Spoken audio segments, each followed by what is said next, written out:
Hey guys, I am going to do my update today from the nursery. It's going to be Wyatt's room and Adelia's room both. Right now you're kind of looking at Adelia's side of the room, and over there where you can't see is Wyatt's side. This is going to be my pregnancy update for weeks 31, 32, 33, and 34. I never got around to making a video around the 32-week mark. Things have been really chaotic with Christmas and New Year's, and we had just an awful flu run through the house. The boys were sick for a couple of days, and then as soon as the boys got better, Ethan and I got sick, so it's just been really busy and really wild, and I haven't had time or the energy to do much video-wise, but I'm hoping to catch up now because we're kind of winding down and we don't got a lot of time left. So I guess I can start with the flu. Like I said, the boys got it first. Brian got sick, came home from school, wasn't feeling very well, and we thought Wyatt was doing okay, and all of a sudden he crawls into my lap and pukes everywhere. So I stayed up that night, and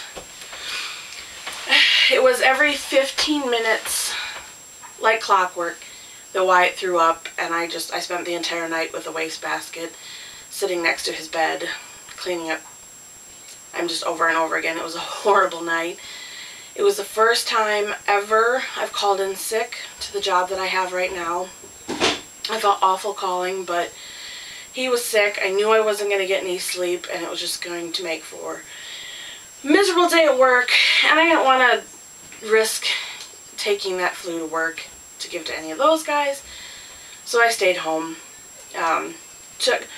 Only took Brian like 2 days to feel better. It took Wyatt a little bit longer.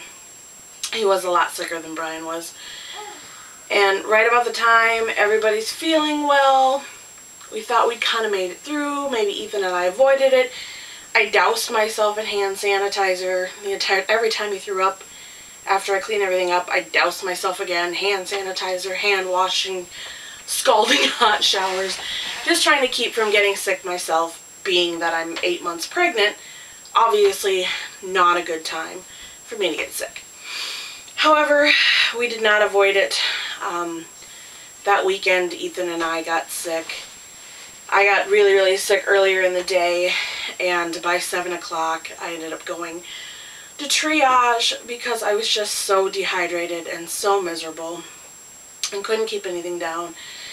And Ethan got sick. He took me to the hospital, dropped me off at the hospital, drove home, got home, and he started throwing up.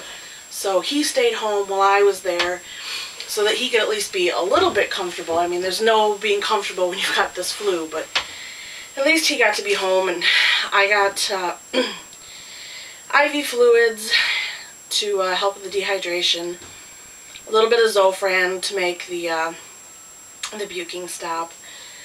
I was having a whole bunch of pain on my right side, really sharp pain, and I didn't know what it was. And they did an ultrasound to make sure that it wasn't my appendix. And it ended up that Adelia was sideways across my stomach instead of up and down, and that was her head that was pushing and causing all that pain. So at least we figured out what it was, and it wasn't anything major. And I went home. I was there for like 4 hours. Ethan came back and picked me up, and I went home, and the Zofran makes me really sleepy, so I came home. I puked one last time. I laid down. I zonked out for 12 hours straight. I don't remember anything of those 12 hours. I have no idea when anybody else got up or went down, or Ethan said he was up throwing up all night. I didn't hear anything. I was out, which was a good thing because I needed the rest and I needed to keep fluids in me for a while. So that was awful and miserable, and that took an entire week out of our lives. I mean, just between the 4 of us, it was a week of misery. But it's over. Whew. Yay, it was good. I'm so glad it's done. And then Wyatt had kind of almost like a mini PFAPA episode. He had a fever, but it never got into the 102, 103, 104 range like it normally does. He wasn't vomiting, but he had low-grade fever and was very clingy and whiny and kind of sort of like he normally is. When he has one of these PFAPA episodes, it's just not as bad as it was. So I didn't give him the steroid. His temperature never got to the point where the doctor said it was okay to give him the medicine, so I just didn't give it to him. So we had that to deal with. Hi, baby. Clean. Yeah. Oh, clean. I don't even know if I want to know what you cleaned. Thank you. I don't need to be cleaned. I'm good. So anyway, between that and Christmas and New Year's and various family parties and stuff, we've been busy and we just haven't gotten much done. I've been working on the nursery some more. You should be able to see behind me here. I put stuff up above Adelia's side of the bed. Wyatt's stuff is all farm themed, so everything's cows and barns and farm boy and tractors. And Adelia's animal is going to be horses, so I'm trying to make everything on her side of the room be cowgirl and barns and cowboy boots and hats and horses. And I've got a couple of pictures of horses, and maybe I'll show you a little bit here at the end what we've got going for her. So anyway, what I was trying to say before Wyatt came in and started jumping all over the place like a crazy little child. We're doing well. Like I said, the heartburn is better now that I take the Pepcid AC every day. As long as I take it, I'm fine. If I don't take it, then I'm miserable up all night. It's horrible. I'm in a lot of just uncomfortable pain, a lot of joint pain. My Amber's not really helping much anymore. Tylenol does nothing for the pain whatsoever. I was so miserable last night, and I don't know if it's just the change. We were cold, but kind of warm. See, you know, for my area, it was warm anyway. And now we're down to where we should be, and below that, and I think my body's just reacting to that in combination with being pregnant and not being able to take anything decent for pain. So, joints are really achy. I'm waddling everywhere, moving as slow as, it's miserable. I feel awful how slow I move. Baby's getting bigger. She's up, well, her butt's up pretty high anyway, which is making me even more breathless. I mean, pregnancy in general makes me breathless. Now with her being so big, and I know this is very common. Most pregnant women deal with it. But it's just so annoying to walk such a short distance and then just be like, or get out of bed and you're huffing and puffing, or, you know, by the time I get to the couch to readjust myself on the couch and sit back down, I'm huffing and puffing, and it's annoying, but I know there's nothing I can do about it. And it's really bad when I get out into the cold and that cold air hits your lungs. New Year's Eve, we went out to dinner with some friends, and I coughed all the way from the restaurant to the truck, and halfway home I just kept coughing and coughing and coughing because that cold air on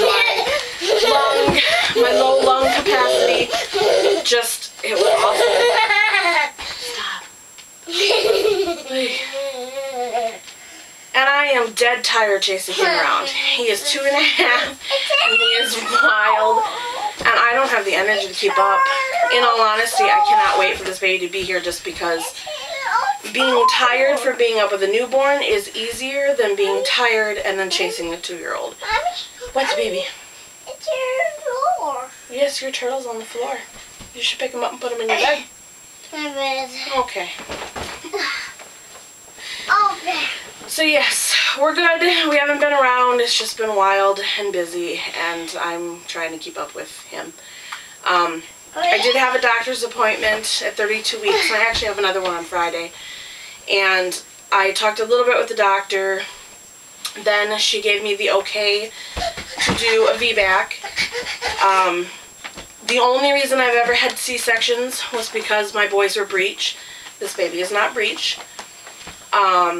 She checked my surgical notes from both C-sections, and everything showed that I had a good, strong uterus, something about double layers or 2 layers. And I didn't really, understand everything she was saying when she read it off, but she said my uterus looks good and strong, was stitched up well, and should be able to handle contractions, no problem.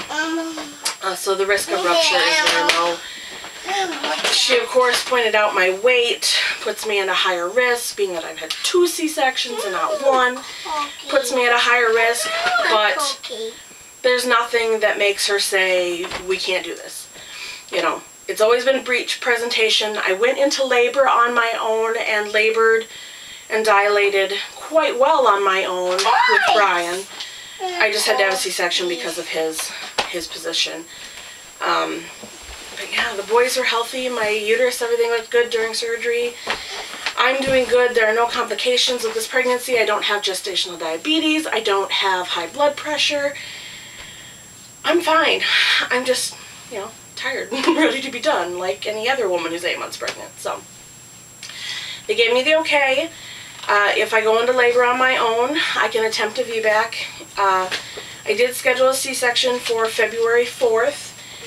And I will be 39 weeks and 1 day at that point. My husband and I decided we wanted an end date.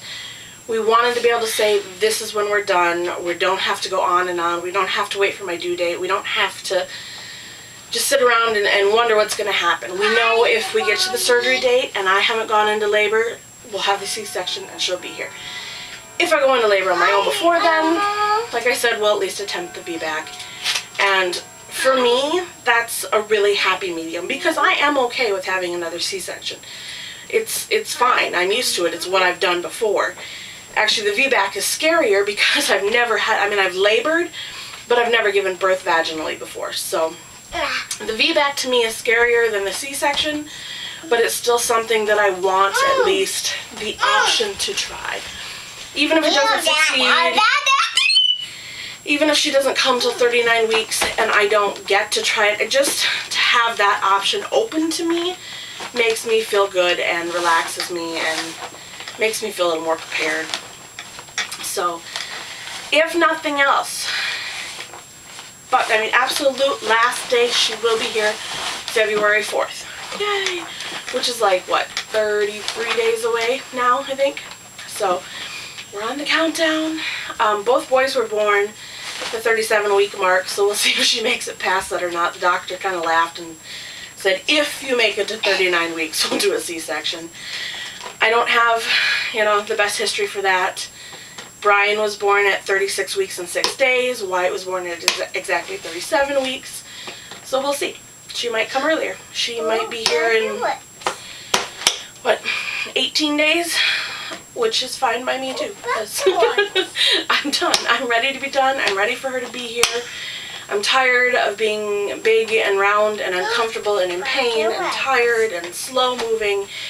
And you hate to complain because this baby is such a blessing and because we have suffered through infertility to get pregnant with Wyatt and to get pregnant with Adelia. I mean, it took us 11 months to get pregnant. So I am by no means ungrateful. I am an infertility survivor. I am a miscarriage survivor. So I get, you know, I get it. I know how amazing it is to be pregnant. And I'm gonna cry how important it is. Which is all the more reason I want her here, and I want her safe, and I want her in my arms. So, sorry. We're getting to the end, and I'm ready. I'm really ready for her to be here, and I'm really excited. So. Yeah, I'm gonna try and do a hospital bag because I have my hospital bag packed forever. A little bit has changed with the VBAC coming and everything, but for the most part, we're ready, and I just hope time goes fast, and I hope she's here soon, and I hope that everything goes well, and she's here, and she's healthy, and she's safe, and I can't think of a better way to start the new year. So, thank you for watching, thank you for waiting this huge gap for my next video, and I will talk to you later. Bye. Bye. Bye. Alright, I just wanted to show you really quick, you can see Wyatt's side of the room versus Adelia's side of the room. Wyatt had an Elmo birthday party, so he's got a lot of Elmo stuff from his birthday party that's on the walls. There's supposed to be a calendar right about there, but for some reason it's sitting over here now. You can see it's Elmo, it's Farm. He's got a little nightlight right there that lights up, and it's supposed to tell him when it's time to be in bed sleeping, when it's time to be awake, but quite honestly, it's just on all the time because that's the way he likes it. But yeah, Wyatt's name is up there. I made those letters. Adelia's name is up there, and all of her stuff. Let's see if I can get a little glare off there. So we've got some horses and a cowgirl sign, and her name sign, some boots, and giddy up. That, let's see if I can zoom in here. It says little buckaroo sleeping, and Wyatt broke that, so I'm gonna have to put that back. He didn't break it, he just knocked the nail off the wall, so I'll have to put that back up. And another horse sign here. Yeah, everything on the wall is from Hobby Lobby, with the exception of her name. I bought all of that at Michael's, and I made that myself. And I got a bunch of blankets in here too that I've been working on, and I got one more left to make. But yeah, that's the room that the kids are going to be sharing, and a whole bunch of storage, and a sad excuse for a diaper stash for a new baby, but we'll get working on that. This is the room the kids are going to share until we finish and get everything done upstairs and remodeled for them to move up there. Alright, thanks for watching, guys. Bye.